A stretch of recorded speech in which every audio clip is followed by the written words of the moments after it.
आज हम बात करेंगे ड्रामा सीरियल इक़्तिदार की, जिसमें आपको दिखाया जाएगा कि अमल अपनी भड़ास निकालने के लिए शाहनवाज़ के घर आती है। तो सामने जब महरू को देखती है तो महरू पे भड़क जाती है और उससे कहती है कि तुम में ऐसी क्या ख़ास बात है कि शाहनवाज़ को सिर्फ तुम ही दिखाई देती हो। तो महरू कहती है कि तुम्हें अब भी समझ नहीं आई कि शाहनवाज़ मुझसे कितनी मोहब्बत करता है। वो तुमसे मोहब्बत करता ही नहीं था। महरू की बात सुनकर अमल को बहुत ज़्यादा गुस्सा आता है और वो महरू के मुंह पे थप्पड़ मारने लगती है। तो शाहनवाज़ अमल का हाथ पकड़ लेता है और उससे कहता है कि आज के बाद ये गलती मत करना। ये सच कह रही है, मैं तुमसे कभी मोहब्बत नहीं करता था। मैंने सिर्फ महरू से मोहब्बत की है। तुमसे शादी के लिए हामी तो मैंने मम्मा की डिप्रेशन में आके की थी कि वो मुझे प्रेशराइज़ कर रही थी। ये बात सुनकर सुमन शाह भी वहाँ पे आती है और कहती है कि शाहनवाज़ तुम कब से जोरू के ग़ुलाम बन गए हो।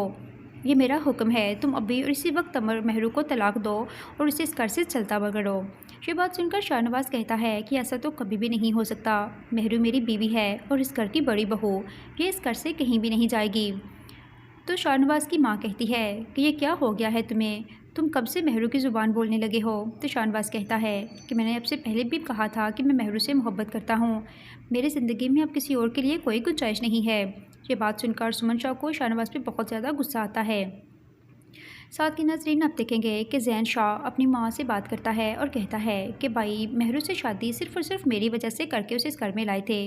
अब उसे क्या हो गया है कि महरू को छोड़ने का नाम ही नहीं ले रहा। तो सुमन शाह कहती है कि ये सब महरू का किया धरा है। वो एक चाल के तहत मेरे बेटे को मुझसे छीन रही है।